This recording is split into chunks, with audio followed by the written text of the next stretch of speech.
आप फैमिली के पास रह के अच्छे से प्रिपेयर कर सकते हैं, फैमिली से दूर रह के प्रिपेयर कर सकते हैं, आपकी पर्सनैलिटी कैसी है ये आप किसी से भी कंपेयर करके नहीं समझ सकते कि मेरे लिए क्या डिसीजन रहेगा। इसलिए आपको खुद का डिसीजन लेना पड़ता है। तो इसलिए ना कोई स्टीरियोटाइप, ना कोई एग्जाम्पल, इवन किसी और का एक्सपीरियंस भी आपके काम नहीं आने वाला। ये आपको खुद को कॉल लेना पड़ेगा कि क्या ऐसा इन्वायरमेंट जहाँ पे सब लोग कॉम्पिटिटिव इन्वायरमेंट में है, सब लोग पढ़ाई कर रहे हैं, सब लोग का अपना एक रूटीन है, क्या वहाँ पे आप सेटल हो पाएंगे या नहीं। No place is guarantee of success, क्योंकि मैंने घर से भी निकाला है और मैंने जब कोचिंग हब में रहती थी तभी भी मैंने I have been to the interview stage and I have lot of people, I know lot of people जो लोग घर से भी निकालते हैं, जो लोग कोचिंग हब से भी निकालते हैं।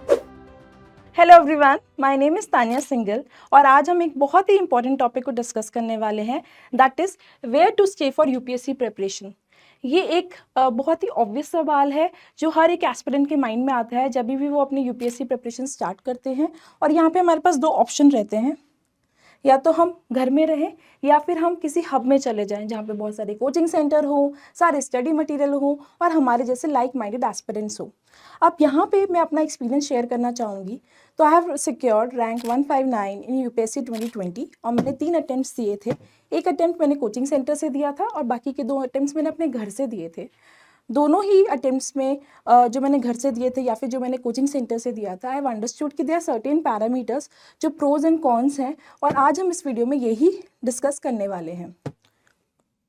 So let's discuss some parameters जो आपके इम्पॉर्टेंट हैं जब भी आप ये डिसीजन लें। आपको फैमिली के साथ रहना है या फैमिली से दूर रह सकते हैं, आपको कोचिंग सेंटर ऑनलाइन चाहिए या ऑफलाइन चाहिए, आपको स्टडी टाइम, आपको ऐसा लगता है कि आप कोचिंग सेंटर के पास रहेंगे तो स्टडी टाइम ज़्यादा मिलेगा या घर पे ज़्यादा मिलेगा। तो these are some of the factors apart from distractions, accessibility, environment, cost and mental health. So this is a snapshot what we are going to discuss in the further video. So let's start with this question. What makes this decision so difficult? ऐसी क्या बात है जिससे हम always keep on thinking कि घर पे रहेंगे तो ये सब प्रॉब्लम्स होंगे, एंड दूसरा अगर हम कोचिंग सेंटर में रहेंगे तो maybe we can clear.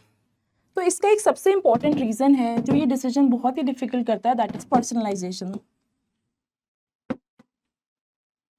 I mean ये डिसीजन इतना पर्सनल है ना कि कोई और आपके लिए नहीं ले सकता, बिकॉज आप फैमिली के पास रह के अच्छे से प्रिपेयर कर सकते हैं, फैमिली से दूर रह के प्रिपेयर कर सकते हैं, आपकी पर्सनैलिटी कैसी है ये आप किसी से भी कंपेयर करके नहीं समझ सकते कि मेरे लिए क्या डिसीजन रहेगा। इसलिए आपको खुद का डिसीजन लेना पड़ता है। तो इसलिए ना कोई स्टीरियोटाइप, ना कोई एग्जाम्पल, इवन किसी और का एक्सपीरियंस भी आपके काम नहीं आने वाला। दूसरा, इस डिसीजन में सिर्फ आपकी नहीं, आपकी फैमिली का बैकग्राउंड कैसा है, आप कहाँ रहते हैं, बहुत सारी और भी चीज़ें इसमें इफ़ेक्ट करती है।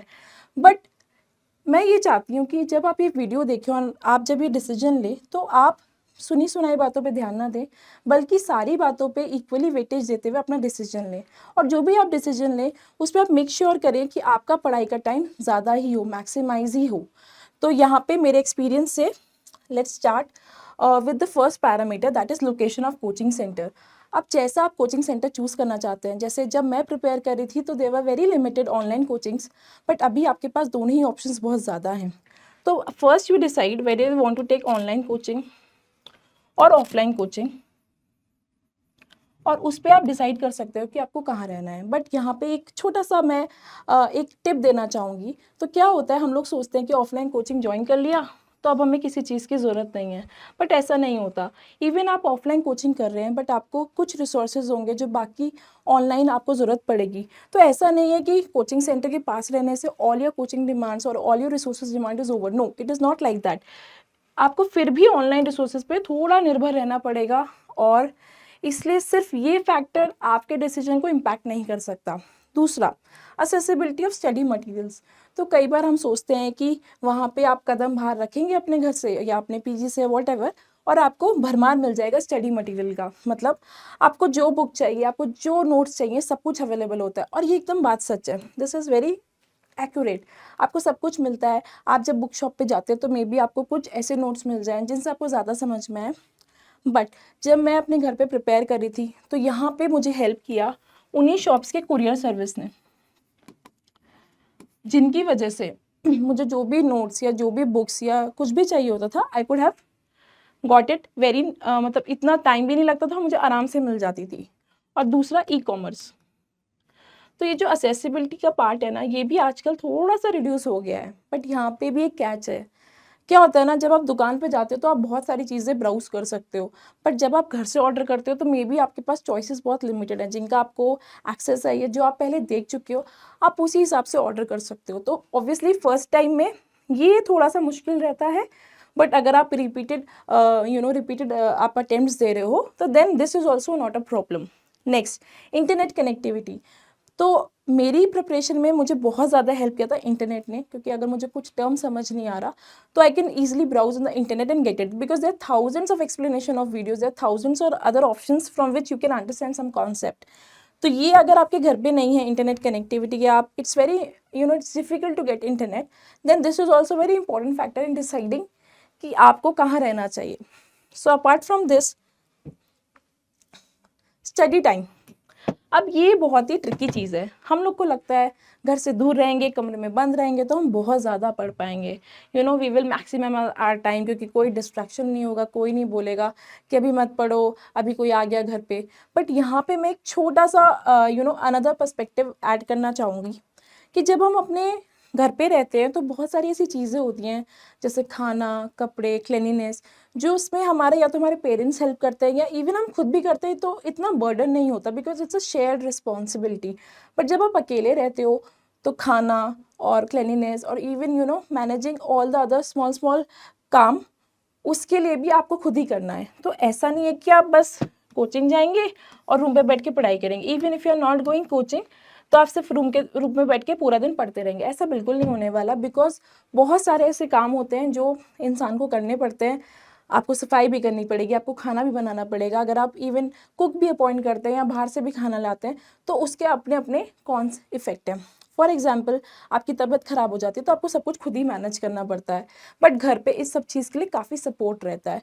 तो मैंने जो देखा, स्टडी टाइम लगभग उतना ही रहता है, भले आप कोचिंग में हों, भले आप घर पे हों, क्योंकि उसमें एडेड रिस्पॉन्सिबिलिटीज़ होती हैं जब आप अकेले घर में रहते हैं। So coming to next is environment, जिसको बहुत ही बज़वर्ड माना जाता है कि जब भी आप ऐसे हब्स में रहते हो तो वहाँ पे ना बहुत ज़्यादा माहौल होता है। Everybody is talking about the same exam, everybody is involve in the same process, तो आपको हेल्प, गाइडेंस एंड प्लस आपको मोटिवेशन मिलता है। बट यहाँ पे एक अनदर पर्सपेक्टिव मैं जो ऐड करना चाहती हूँ, that is it is also about your personality,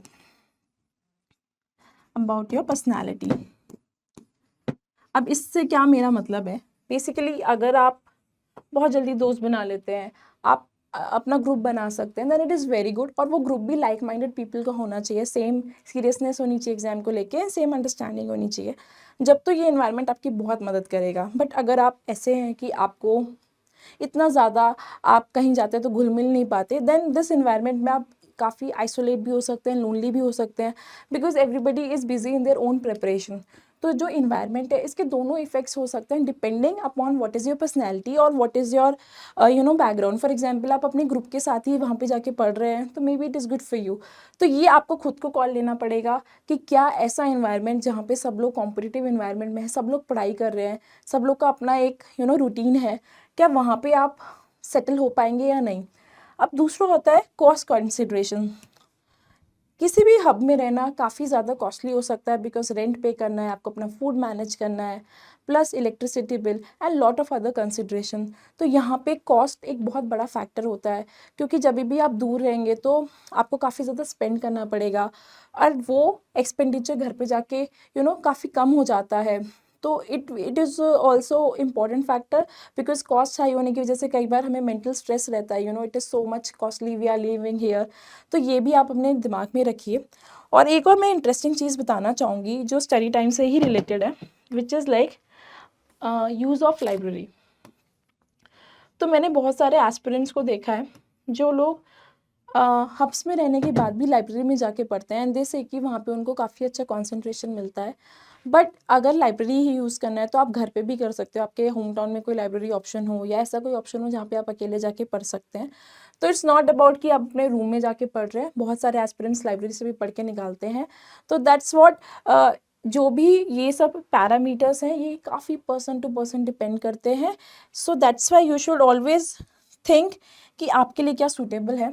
और लास्ट में मैं यही कहना चाहूँगी कि no place is guarantee of success, क्योंकि मैंने घर से भी निकाला है, और मैंने जब कोचिंग हब में रहती थी तभी भी मैंने I been to the interview stage, and I have lot of people, I know lot of people जो लोग घर से भी निकालते हैं, जो लोग कोचिंग हब से भी निकालते हैं। But definitely your hard work is, अगर आप हार्ड वर्क करेंगे तो कहीं से भी निकल जाएगा।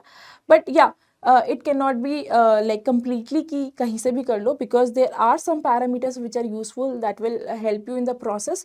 तो take your decision wisely after considering all the parameters. In your case, do not copy from others, do not stereotype from others, and that is what is main highlight. So I hope आपको इस video से थोड़ी information मिली हो। I hope कि आप लोग अपना जब डिसीजन लेंगे तो सुनी सुनाई बातों पे नहीं, बल्कि इन सब पैरामीटर्स को ध्यान में रखते हुए करेंगे। Thank you so much, have a good day.